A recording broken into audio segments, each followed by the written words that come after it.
आया है पेशेंट को? सर 105। 105।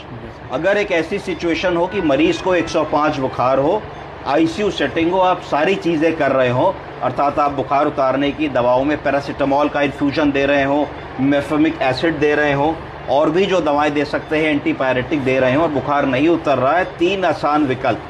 अगर हमने मरीज को कंबल उड़ाया है तो कंबल हटा देंगे और कंबल की जगह एक उसको चद्दर दे देंगे। पहला काम ऐसा क्यों करेंगे? जिससे कि शरीर की गर्मी बाहर निकल सके। दूसरा क्या काम करेंगे? हम फैन चला देंगे। फैन चलाने से भी बुखार मरीज का कम होगा। तीसरी चीज़ हम करेंगे कि ठंडे पानी की पट्टी लगाएंगे। कोई बता सकता है कि ठंडे पानी की पट्टी क्यों लगाएंगे? जी सर। उससे क्या होगा? सर हमारी बॉडी जो है वाटर जो है उसको इवोपरेट करेगी, उसके लिए मतलब एफर्ट करेगी, जिससे लेटेंट। अगर शरीर का तापमान 105 106 हो गया है तो जैसे ही हम शरीर को गर्दन पोंछिए, जैसे ही हम शरीर को ठंडे पानी की परत से पोंछेंगे तो क्या होगा कि ठंडे पानी की परत शरीर पे आ गई।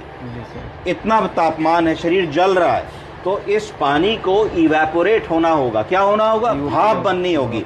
इस पानी को इवेपोरेट होने के लिए, भाप बनने के लिए ऊर्जा की ज़रूरत है। जब आप नहा करके अगर धूप में चले जाइए तो 2 मिनट में सूख जाते हैं, तो थोड़ी देर ठंड लगती है, फिर सूख जाते हैं। क्यों ठंड लगती है? क्योंकि शरीर की सतह पे जो पानी है वो जब इवेपोरेट होगा तो energy, latent heat of fusion for evaporation, वो तापमान शरीर से निकल जाएगा। तो यानी कि 105 बुखार पे जब हम पट्टी कर देंगे तो 2-3 डिग्री तापमान इसलिए कम हो जाएगा क्योंकि उस पानी को उड़ाने की ताकत, ऊर्जा उस टेम्परेचर से मिलेगी। इसलिए हमें पट्टी करनी है। तो पट्टी कर देनी है, पंखा चला देना है, ब्लैंकेट को हटा देना है, ब्लैंकेट हटा करके पतली चद्दर लगा देनी है, और देखना है कि अगर हमारा एंटीपायरेटिक ड्रग को दिए हुए 4 घंटा हो गया है तो वैसी चीज़ रिपीट करनी है। प्लस अगर बुखार आ रहा है, मरीज आईसीयू सेटिंग में है, वेंटिलेटर पे है और एंटीबायोटिक्स चल रही हैं, तो रीअसेस करना है या रिकंसिडर करना है कि कहीं कोई ऐसा बग तो नहीं है जो हमारी एंटीबायोटिक की कवरेज में ना आ रहा हो।